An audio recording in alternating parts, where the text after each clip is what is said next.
We don't know how to use our brains. We're not aware of how deeply our emotions are infecting our decisions in our day-to-day life. And the people who know this the best are people in marketing, because they have been studying since the 1950s all of the amazing psychological experiments about how you can kind of manipulate people. How if you're a salesman and you just lightly touch somebody on the arm as a friendly gesture, they're 80% more likely to buy your product, right? If you use their name, all these other little tricks. They've been studying it, and they know deeply how much that emotional part of us governs our decisions when we buy things. They call it the affective heuristic.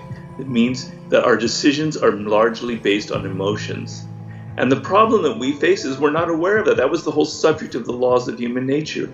We walk around thinking that we're making decisions rationally, that when we buy a product, or that when we choose a partner to get involved with, to marry or whomever, that we're basically basing this on certain kind of rational protocols. But we're not at all. We're infected very, very deeply with emotions. I realize how deeply I have been conditioned, and that how deeply we've all been conditioned by other people, by what we hear, by what we read, by the people who talk to us, by our environment, by the culture that we're in, by the times that we're living. The separation from being conditioned is what is truly my own thoughts, what comes from within me. Now, it's a very artificial dividing line, because really none of my thoughts totally come from me. I've inherited language that goes back thousands of years. I was conditioned by my parents to respond a certain way, right? And, I've obviously, a lot of my ideas come from books that I've read. So not all of it, the dividing line between what's truly me and what's not is fluid. But there is something that you can say is me. It's like, this is how I think. This is what my needs are. This is where I am right now. This is my reality, right? Okay, it's who you are. It's what your needs are and what your experience is.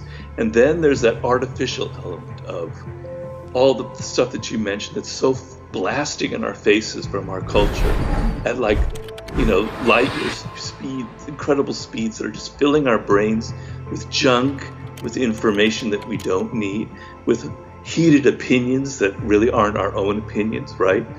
So you have to be able, first of all, to be able to turn that shit off. If you can't, take breaks from social media, from your Instagram account, from Facebook, from Twitter, then you're a prisoner of it. Just admit it to yourself. I am a prisoner of social media. I can't control it. It controls me. And we talked earlier about marketing. Mark Zuckerberg, Facebook. These people are masters at marketing. They know exactly how to press all of your buttons. They know that if they give a topic that's very controversial, that's maybe not necessarily true, but is very heated, they'll get more views, more likes, more posts, more reposting, etc.